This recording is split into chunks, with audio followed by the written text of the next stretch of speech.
Okay, everybody, joining us from Illinois State is student athletes Tommy Rittenhouse and Tye Niekamp, and also head coach Brock Spack. What we will do is we will have a quick opening statement by coach, and then we'll have questions for the student athletes. We'll give them a little bit of time, and then we'll go ahead and release them, and then we'll keep Coach Spack here for a little while longer to visit, answer some questions. Coach, quick opening comment. All right. Well, congratulations to Montana State and a hard-fought win. It was a tough game, and but I'm very proud of our team, the way we competed. Didn't expect anything less than them.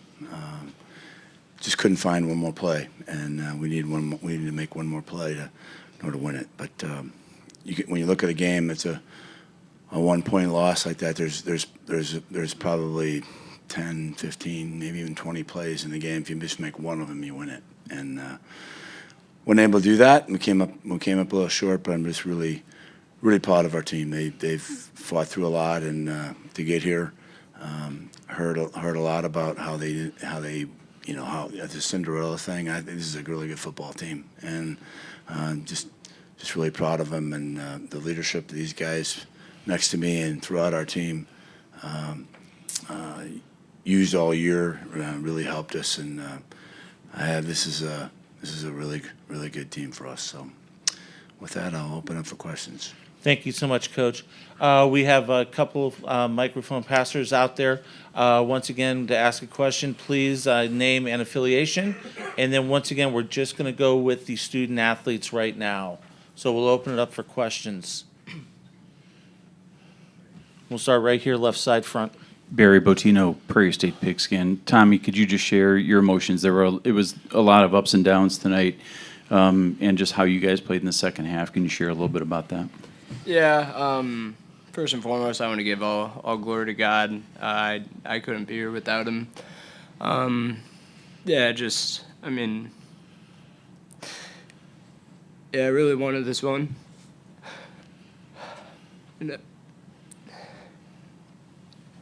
I think as a football game, we made our adjustments. We started off kind of slow as an offense, and they're a great defense, so they made some plays. But like Coach said, we definitely left some out there.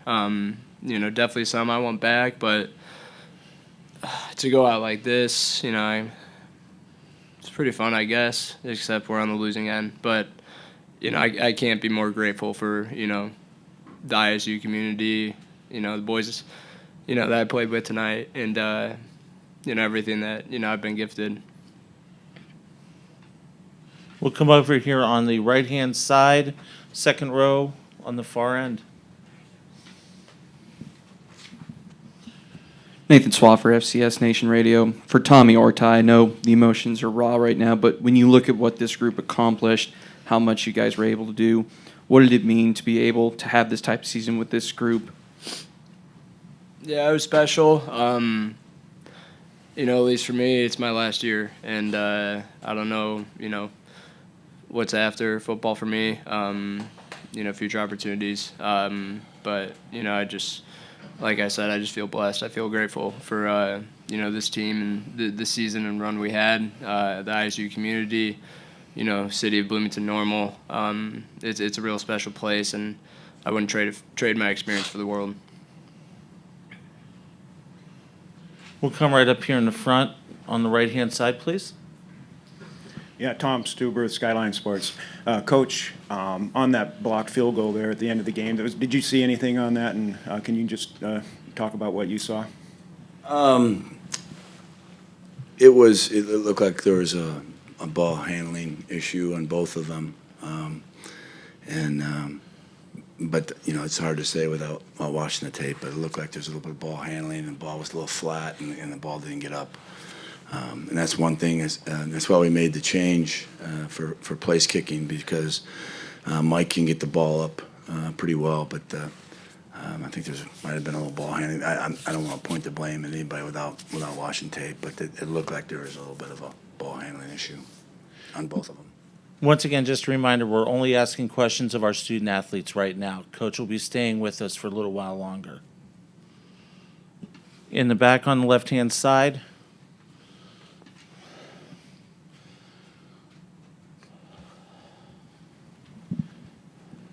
Coulter Nuanez, Skyline Sports. Ty, can you just talk about the adjustments you guys made defensively in the second half? Montana State was rolling, and you guys were able to hold them in check pretty well last 2 quarters. Yeah, I mean, I don't know if we made a crazy amount of adjustments. The big thing for us is we weren't tackling very well at all. We kind of weren't playing up to our level that we thought we could play. So, I mean, you kind of saw in the last drive of the first half, there's a lot of missed tackles that let them score.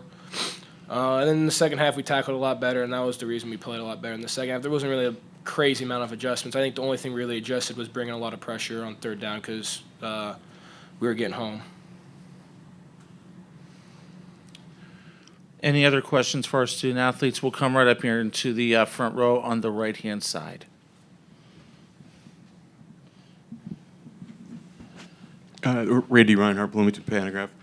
Ty, can you describe the emotions of such a dramatic game that went bad? I mean, heartbroken, honestly.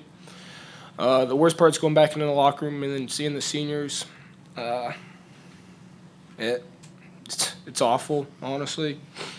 Every year sucks, but it gets worse and worse every year because you know the guys more and more. And then not to finish the goal and go back in there and see those guys, it breaks your heart. So it's tough. It's tough.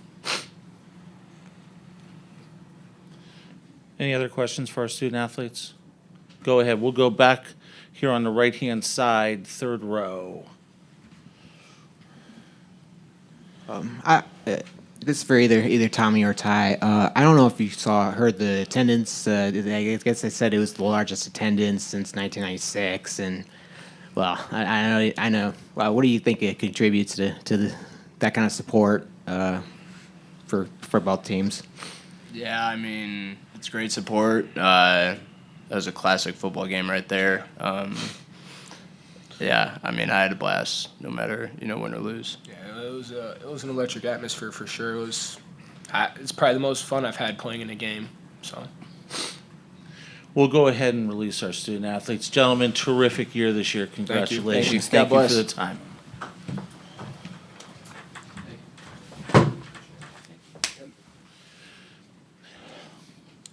Okay, we'll open it up now for questions for Coach Spack. We'll start right here, right side, second row on the end. Coach Spack, Blaine Keller, Main Street, Nashville. Is it disappointing to have back-to-back kicks go that way? You had the field goal, but then the PAT with a chance to kind of put some pressure on Montana State, and to have both of those kind of go that way. Was that disappointing? Yeah, obviously, we spent a lot of time in special teams, but they're no gimmies. You have to execute, and we didn't. So that's just I guess part of sport. But yeah, it's very disappointing. Did you think you were going to win the game when you lined up for the field goal? I did, and I thought it was the right decision at the time. We went back and forth about going on fourth down, but we cut a guy loose on the play before, and we kind of got beat pretty bad on the line of scrimmage. So I thought, we're in field goal range. Mike, this is well into Mike's range. He gets the ball up. I think we'd be fine, and it didn't happen that way. But yeah, I thought we could win the game there. We'll go back row on the left-hand side. Go ahead. Coulter Nuanez, ESPN MT and Skyline Sports. Coach, Ty talked about just the pressure you guys were able to bring in the second half. How much do you think that contributed to you guys going on your 20-point run? I think it was part of it. Particularly on third down, we were trying to take, as you all saw in the first half, the quarterback is a really good athlete, and we knew that coming in, and I was even more impressed to watch him live. We wanted to take all the run lanes away from him and try to get the ball out fast and try to put color on the receivers. And sometimes it worked really well, and the last touchdown didn't. We got beat on a kind of a big box fade, and that's kind of the nemesis or the negative towards zero coverage. But you got to get there, and just a step or two too late. Let's go back row on the right-hand side. Then we'll come to the middle row next. Parker Cotton with the Bozeman Daily Chronicle. Coach, can you take us through what belief you saw from your team through this playoff run to it kind of feel like you could beat anybody anywhere, and Well, what you saw from that in that regard Your today? your statement is exactly what we saw. I think our team believed they could beat anybody anywhere, and particularly about how we played at North Dakota State, as you all know, is a very, very good program, and went on the road there and to overcome 5 turnovers to win a game like that there was impressive. Just really proud of the team. I had a feeling we could if we could just get a stop on the first series of the second half, that we would have a chance, and we did, and that was big. It gave us some confidence, and we were able to battle back and try and we took the lead, but lost it there in the end. But I was very confident we would play well. We'll keep it on the right-hand side, second row. Colleen Kane from the Chicago Tribune. Coach, what do you think was working for your offense that you were able to keep chipping away at their lead? And I'm sorry, the first part of your question was? What was working for your offense to keep being able to chip away at their Well, lead? I think Tommy kind of settled down a little bit. He was, he had some guys open in the first half, and he missed them. But I think he settled down and played a lot better in the second half. We converted on third down.